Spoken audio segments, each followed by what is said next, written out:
Good morning. Thank you for joining, and I appreciate my colleagues joining me here today as well. We want to start with the heartbreaking loss of innocent life at the grade school in Nashville.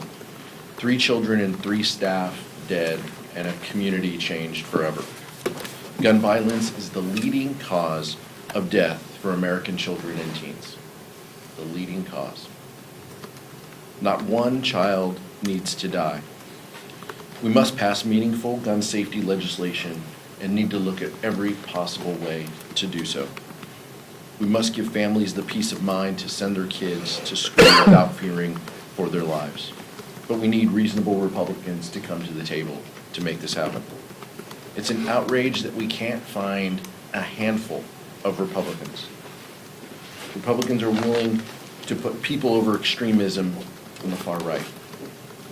We also send our condolences to the people of Rolling Fork, Mississippi, who lost their loved ones.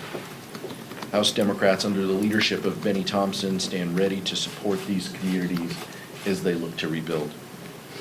We're proud to be joined today by Representatives Seth Magaziner of Rhode Island and our newest colleague, Jennifer McClellan of Virginia. This week, House Republicans are wasting the American people's time on H.R. 1, the Polluters Over People Act. This bill is a job killer. It will repeal sections of the Inflation Reduction Act, which over the course of 10 years will create 9 million jobs.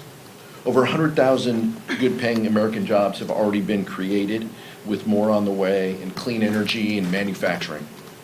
So instead of using the majority to help hardworking Americans get a little bit of breathing room, House Republicans want to cancel those paychecks and stall the progress of those industries that will shape our economic future and help us compete with China. And despite these claims to the contrary, H.R. 1 would do nothing to lower costs at the pump. In fact, when Democrats held the majority, we took on oil and gas companies that engaged in price gouging. House Republicans want to reward them. Senate Majority Leader Chuck Schumer has already called this bill dead on arrival. The president has issued a veto threat. So this is another political stunt from House Republicans who have shown an inability to govern. Vice Chair Ted Lieu. Thank you, Chairman Aguilar. My heart goes out to the families and victims affected by yesterday's mass shooting in Nashville. The victims included 3 9-year-olds. I also want to commend the brave law enforcement officers who responded to the mass shooting and by all accounts ran towards gunfire and killed the shooter. We're asking law enforcement officers to run towards AR-15 weapons. You cannot support weapons of war on our streets and support law enforcement at the same time. That's why we need to take action to prevent gun violence. And what did House Republicans do? Well, they had a hearing scheduled for today in the House Judiciary Committee, in which I sit, that was going to make it easier for people to get pistol braces that can make AR-15s even more deadly. And what do Republicans do? They cancel the hearing. Now, why would they do that?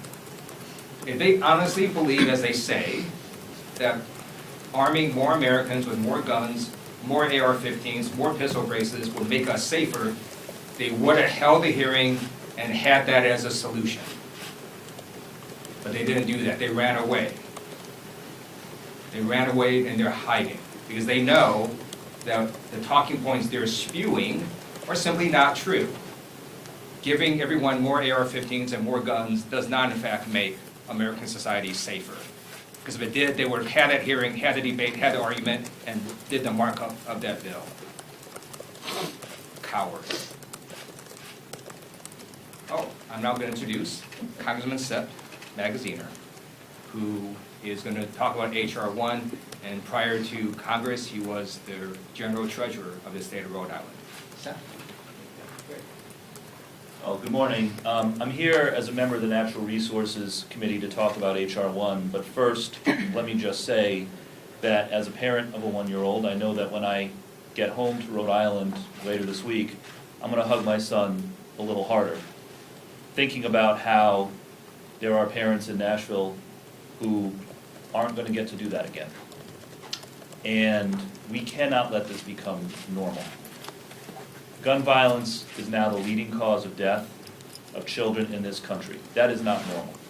More children killed by gun violence than by automobile accidents. It didn't used to be that way. It's not that way in other parts of the world. We cannot normalize this. We cannot let the Republicans continue to delay action on common sense gun safety bills. And we stand ready to work with anyone in good faith that is willing to put children ahead of the gun companies. But I'm here today primarily to talk about H.R. 1, the Polluters Over Peoples Act. And as a Congress, when it comes to energy policy, we have two jobs. Number one, to make energy affordable for consumers. Number two, to protect the environment. This bill does neither of those things. It does not lower costs for consumers, and it does not protect our environment. If the Republicans were serious about doing these things, they would have voted for the Inflation Reduction Act last year, which made historic investments in clean energy, which also opened the door for more conventional energy. They voted no, every one of them. The Inflation Reduction Act also had $1 billion in it to improve agency staffing to speed up the permitting process for energy. They all voted against that too, because I guess it had Joe Biden's name on it, and that for them was more important than lowering costs or transitioning to clean energy.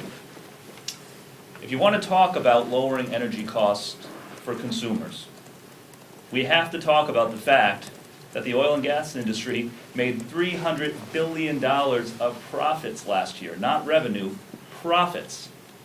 ExxonMobil made $6 million a minute. The profits of the big five oil companies alone were equivalent to $600 per American citizen last year.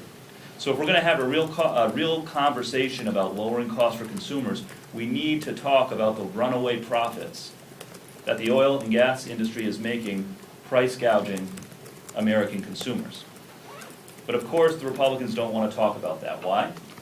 It might have something to do with the $23 million that the oil and gas industry contributed to Republican campaign accounts last year.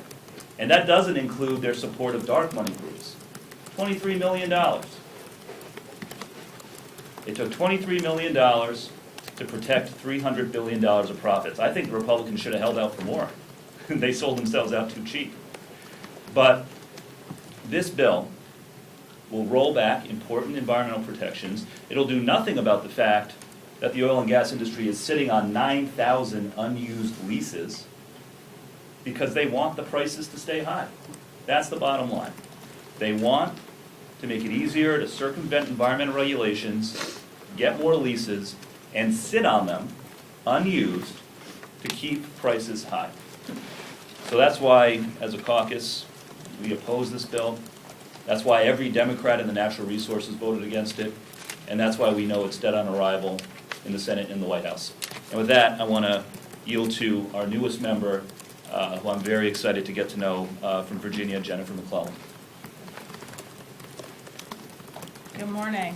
I am Jennifer McClellan, and first I want to send my condolences to the families of those killed in the shooting in Nashville yesterday.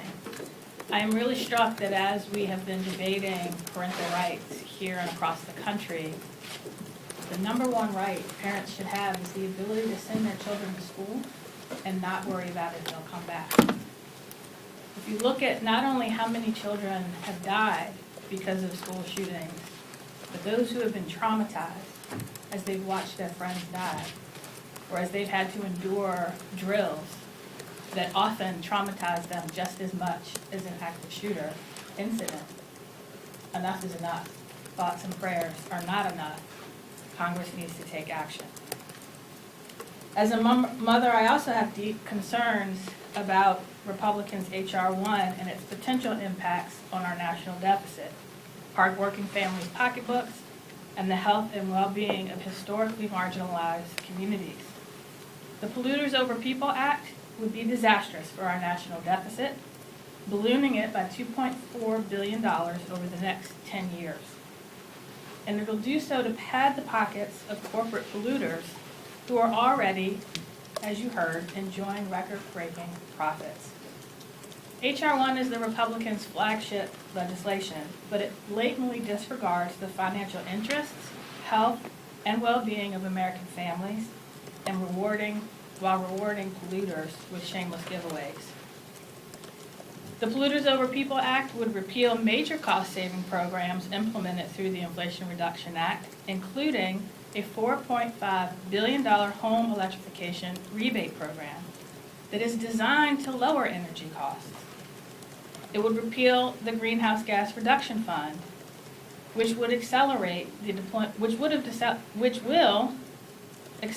deployment of clean energy technologies and create thousands of new-paying jobs.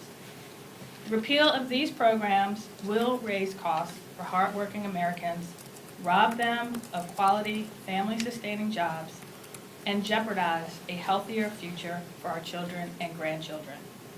H.R. 1 doesn't even reference clean energy, even though clean energy is the cheapest form of energy. And the Polluters Over People Act would completely undermine the bedrock environmental protections, curtail impacted communities' ability to provide public feedback, and drastically reduce their options for legal avenues of recourse. It would remove agencies from impacted communities and silence historically marginalized and underrepresented communities in favor of corporate interests. My predecessor, the late Donald McEachin, fought to preserve environmental protections and review laws because he believed every community deserved a seat at the table. I'm proud to build on his legacy and stand with House Democrats to oppose the Polluters Over People Act. And we will continue to fight to preserve the environment while protecting the health and financial security of Americans. And now I'll turn it back to Chair Aguilar for questions. Thank you, Jennifer. Questions? Yesterday, your entire caucus joined with Republicans to pass the Stop Forced Organ Harvesting Act to hold the Chinese Communist Party accountable for harvesting organs of live prisoners of conscience. If you could speak to why it was important for you all to vote yes to pass that. It is a part of the organizing calendar for any week that we seek out, as we always do, to work with Republicans to find common ground on issues that help our communities, help our country, and send the right message on human rights. And this was one of those bills that came out of committee, was a suspension bill. Members thought that it was the right thing to do. We still believe that, highlighting that the human rights abuses in the CCP engages in, and we're going to continue to try to find common ground where we can. Nothing is going to change, and that's just part of the suspension calendar and the legislative efforts that we undertake each week. I know there was the hearing on TikTok that was last week. A couple of Democratic lawmakers do have their own TikToks. They are actively posting on it. Have you had any conversations with them about the national security concerns that might be at risk, or asked them to maybe stop posting or consider deleting their accounts? No, I haven't engaged in any conversations with those members. My presumption is those are personal phones. Government phones are not allowed to have that application. I think what's more important to highlight out of that hearing is the importance of colleagues on both sides of the aisle asking tough questions, having a mind toward the health of our communities and the health and safety of our young people. That's similar to where we start when it comes to gun violence protection, gun violence prevention, wanting to make sure we have safer communities. But the social media companies are not exempt from us having conversations about safety. Clearly, there have been national security discussions as well associated with the data that company has in their possession. What they choose to do with it, or what they are asked to do with it, has been a focal point among policymakers on both sides of the aisle, on both sides of this chamber. And we're going to continue to have those discussions, and I trust that the Energy and Commerce Committee, as well as other committees, will continue to engage in that in the weeks and months ahead. If I can just follow up on that really quickly, I mean, right now I know the focus is on TikTok, but some of the privacy concerns that you've mentioned go across the board, including to U.S. social media companies. Does Congress really need to kind of pull back and look at sort of everything instead of just focusing on TikTok? I think Congress has. Look, we have the ability to walk and chew gum at the same time. And you saw the prior Congress talk about privacy legislation. We weren't able to get it across the finish line, but a robust discussion in committee that the vice chair serves on, and I'll ask him to comment specifically. But these are, in Energy and Commerce, but the Judiciary Committee also has these conversations as well. Look, the importance of this discussion isn't lost on any of us. The protection of people's personal data, I'll tell you, as the parent of 2 teenage boys, the expectation and the presumption of that data is a little different in the coming generation, and that's something that we have to navigate. But there clearly are public policy implications, and we're going to dig in and have those conversations as a caucus and as a Congress. Actually, you answered it.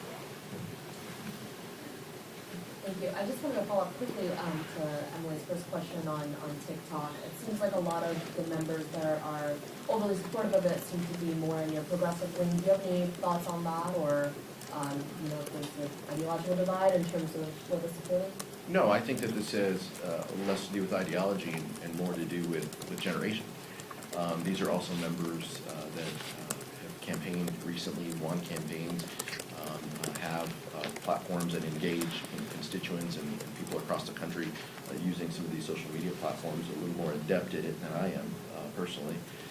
So I trust that that's how the environment that they were raised in. And part of the reason why they came to Congress is to engage and to have these discussions. I don't begrudge that at all. I think that it's healthy. It's great. We need to also overlay that when you get here, our ability to govern, our desire to govern with an eye toward national security, with an eye toward competitiveness, with an eye toward protecting the personal privacy rights of individuals across this country. Those are the next steps in governing, and I trust that our colleagues are going to join with us and have those conversations in the future. Just put a finer point on it. Is it a ban of TikTok on the table, do you think? Is that something you could see happening in this Congress? A variety of legislative proposals. You've seen some of those originate in the Senate even. I don't think anybody's closing any door at this point. I appreciate the thoughtfulness of members on both sides of the aisle that they undertook with this hearing. We look forward to the steps ahead, but I don't think any door's closed. I also had a question on the debt ceiling. We saw a letter from McCarthy today to the president asking for a meeting. The White House quickly responded that they want a clean debt ceiling. Seems like we're at a continued stalemate. Is there any creative solution from House Democrats on how to get us out of this? Look, I think that what I saw out of the Speaker's letter, out of Speaker McCarthy's letter, was a couple bullet points. Bullet points don't make a budget. And what we want to see out of House Republicans is, what is your budget? What do you value? These are conversations that can and should be had. When it comes to debts and deficits, within the Budget Committee, with the Appropriations Committee, those are healthy debates that we look forward to undertaking. I just left a hearing with generals and leaders in the defense world talking about just those proposals. How much does the Department of Defense need? What combatant command gets the resources? Those are important discussions that we need to have. What House Republicans are engaging in is just not responsible. They need to put their budget out. They need to tell us what they value, and that needs to be confined. But the full faith and credit of the United States government should not be in question. The United States pays its bills. We raised the debt limit 3 times under the previous administration. We should do that this time. Nothing's changed. You all mentioned the prevalence of gun violence in this country. There's only so much you all can do. The minority and the majority, you obviously passed an assault weapons ban, but that did not pass in the Senate. There's been a lot of things that you all want to do, are saying you'd like to do. What can you do in the minority? Is it taking a discharge petition, for example? And if so, what specifically could that look like? And could you get Republican support? Well, first, we want to tell the people of Nashville, the first thing we can do is tell the people of Nashville that we need to do better. But we're with them and we're thinking about them. That's the first thing that we need to do. But from our public policy hat, as you mentioned, we passed the assault weapons ban here last year. We also passed the Bipartisan Safer Communities Act, which the leader Jeffries has said is a floor. It's not a ceiling. Investing resources into states, making sure that more extensive background checks for individuals under the age of 21. Those are good things that we were able to agree on. But clearly, there is more that can be done. I personally and many members of our caucus believe that the assault weapons ban would be the reasonable place to take action. We are not closing any door on any process or any legislation that will help communities, that will ensure the safety of Jennifer's kids coming home from school. Three of us up here, Seth has a baby and is going to be thinking through this in the next few years. But the rest of us have kids who were school-age kids going to public schools. That's the mindset we think about this in, is how do we ensure our kids' safety? This is a fact that whether it's Maxwell Frost, coming to Congress, talking about gun violence, talking about how Newtown shaped him into public service. This is a generation that is more likely to spend time doing mass shooting drills than they are undertaking in other activities. And it's deeply unfortunate, and as a country and as a Congress, we can do better, and we know that.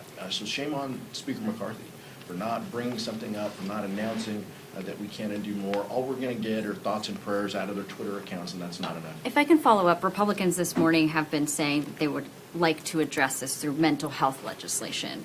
They haven't proposed anything, it seems like, or talking about it necessarily, but what would you all ideally like to see on the mental health front that you could actually join with Republicans? The Bipartisan Safer Communities Act put, I think, $500 million into mental health into our states. That's a good place to start. Again, as Leader Jeffries has said, that's a floor, it's not a ceiling. If they want to invest in mental health, that's great. What they can also do is they can pass a budget.